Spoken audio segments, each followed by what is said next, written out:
Welcome to the DY Proj channel. I'm your guy, DY Fly. What it do? Your boy finally got off the schneid.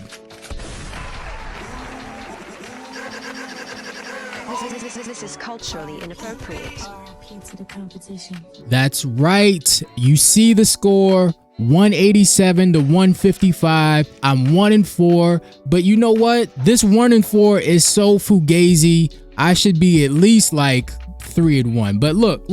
Hold up. Before I go through my team or whatever, let me show you what happened, man. Let me show you what happened. Look, week 1, I lose 137 to 147. It's week 2, 137 to 145. Week 3, 181 to 183. Week 4, this one he kind of got me, 144 to 161, but it's still close. And then this one, we beat the brakes off of him, 187 to 155, and we're gonna see why. You see my team, the final boss. This is what happens when you fuck with the final boss. That's right, my team, Jalen Hurts. The excellence of execution. He delivered the GOAT, Rico Dwaddle. He came through with a 200 piece, dropping on Miami, and he had a couple catches too. So I appreciate him for that. I picked him up kind of late in the week, and yeah, man, I needed that. I definitely needed that. ajbrown, hey man. It is what it is at this point. I reserved his spot for being a spike week player.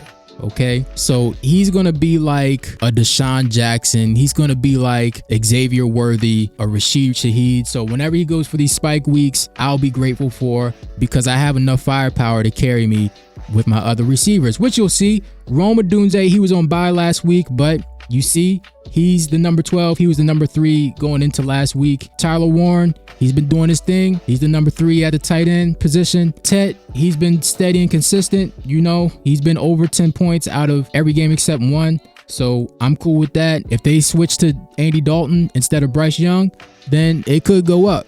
It could go up. So we just got to pray and hope that Carolina loses like their next game. Who do they play? Dallas. Yeah, they're gonna lose, so they might make the switch. Dave Canales, he's shown that he will make a switch in a heartbeat. So Jackson Smith and Jigba, he has been Mr. Consistent. He's the number 4 overall wide receiver. Sam Darnold, he's been consistent too. He's number 13. That's all we need.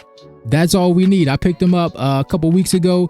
He's been good. All right, we've just been unlucky. So I have the Eagles defense and the Seattle Seahawks defense, right? And Justin Jefferson, he's finally getting in a rhythm with Carson Wentz. He did well for me these past 2 games. He got over 20 points, right? Yeah, man, I'm good. I'm good. You see, we got a lot of wide receiver and flex spots. So that's the meat, and I got the right guys to really carry me this season. The person who I'm waiting for really is Travion Henderson. Now, Ramondre Stevenson, he should be benched. And Antonio Gibson, he also fumbled and he got injured. And I'm starting to panic with Travion, because if Ramondre keeps fumbling, but yet they won't put him on the field, what does that say about the player? You know, I thought we'd have a Reggie Bush situation right by now, and that he'd be going off, or at least he can contribute in the pass game and give an outlet for Drake May to dump the ball off, and then he'd have explosive plays all over the field. But that hasn't been the case. I'm hoping he can get going soon. I'm not trading him. Hey, I'm not trading him. I'm just letting you know I'm not trading him. I know you're watching. I'm not trading him, okay? So your little team interested, you can take that off. You can take it off. I'm not trading him. All right?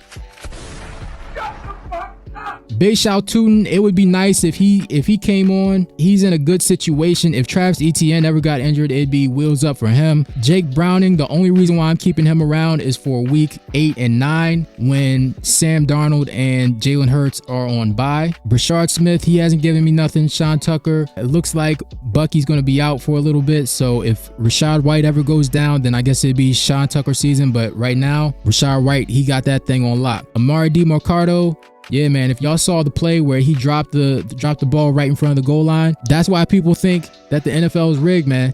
That's why people think the NFL is rigged, because how would you break a 70-yard run and start slowing down at the 10-yard line and then do like you just throw the ball into the back of the end zone? Like, what the hell is that? Get out of here, man.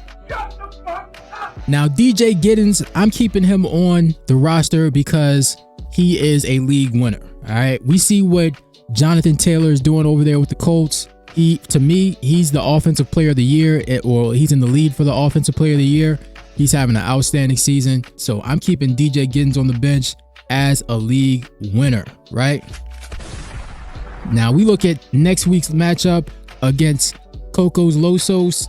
He's projected for 145. I'm projected for 156. But of course, we're going to put up more than that because we are the final boss. You see who he has. He has Dak Prescott, David Montgomery, Ramondre Stevenson, Jalen Waddle, Keon Coleman, Chris Olave, DK Metcalf, Jerry Jeudy, Bo Nix against the Jets. So he could have a blow-up game right there and a blow-up game with Jerry Jeudy and the Pittsburgh Steelers, the Vikings, and Cameron Dicker. So I don't think he's going to bring anybody up from the bench to play. So we're going to assume that he is going to roll with this team. It depends. Well, we're going to see.